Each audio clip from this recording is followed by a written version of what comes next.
సింహరాశి వారికి మాఘ పూర్ణిమ సందర్భంగా, మహాశివరాత్రి పండుగ సందర్భంగా, మరియు ఒకవైపు అష్టమ శని సంచార స్థితి జరుగుతూ ఉండగా వచ్చినటువంటి మాఘ పూర్ణిమలో రవి పుష్యార్క యోగాన్ని ఎలా పొందాలి, దోషాన్ని ఎలా తొలగించుకోవాలో ఈ వీడియోలో సవివరంగా సంపూర్ణంగా తెలుసుకుందాం.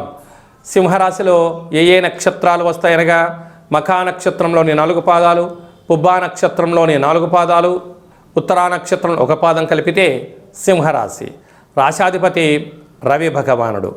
రాశిలోనే కేతు సంచార స్థితి, విశేషంగా 6వ స్థానంలో రుణ రోగ శత్రుస్థానంలో రాశాధిపతి శని భగవాన్ యొక్క గృహంలో సంచారం చేయడము, ఆత్మకారకుడు రవి, రుణరోగ శత్రుకారకుడు కుజుడు, బుద్ధికారకుడు బుధుడు, కాత్రకారకుడు శుక్రుడు 6వ స్థానంలో ఉన్నారు కనుక దయచేసి అప్పులు ఇవ్వద్దు, అప్పులు కూడా తెచ్చుకోవద్దు. ఉండబడినటువంటి వాటితో సర్దుకపోగలిగినట్లయితేనే భవిష్యత్తు చాలా బాగుంటుంది. ఎందుకనగా 4 గ్రహాలు మూకుమ్మడిగా 6వ స్థానంలో సంచారం చేయనప్పుడు, అంటే బంధువులని, మిత్రులని, స్నేహితులని అప్పు అడుగుతున్నారు కదా అని చెప్పి ఇవ్వడం, బ్యాంకులు బంధుమిత్రులు స్నేహితులు ఇస్తున్నారు కదా అని చెప్పి అప్పు తెచ్చుకోవడం, వాగ్దానం చేశారా సర్వము మునిగిపోయే పరిస్థితి చాలా అధికంగా ఉంటుంది. ఎందుకనగా ప్రభుత్వ అధికారులతో అనగా పోలీసు వారితో, రక్షణ వారితో, న్యాయ శాఖలతో చాలా జాగ్రత్తగా ఉండాలి.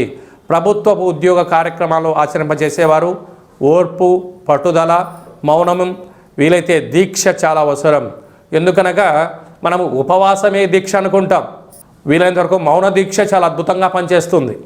అలాగా చూడరానికి కళ్ళు మూసుకొని ధ్యానం చేయడం వలన నేత్ర దీక్ష అంటారు.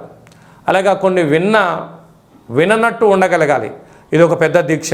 అంటే పంచేంద్రియానములు సర్వేంద్రియానం నయనం ప్రధానం అంటారు కనుక అష్టమ శని సంచార స్థితి, సప్తమంలో రాహు ఉన్నప్పుడు ప్రేమికులు, భార్యాభర్తలు, పార్ట్నర్షిప్ వ్యవహార కార్యక్రమం చేసేవారందరూ కూడా ఓర్పు, నేర్పు, సహనం అవసరమని చెప్పి గుర్తు పెట్టుకోగలగాలి. లేకపోతే అనేక రకాల ఇబ్బంది గురవుతూ ఉంటుంది. కనుక ఆదివారం రోజున అంటే రాశాధిపతి రవి యొక్కకు ఇష్టమైనటువంటి రోజు, ప్రాముఖ్యత ఇచ్చేటువంటి రోజు ఆదివారము.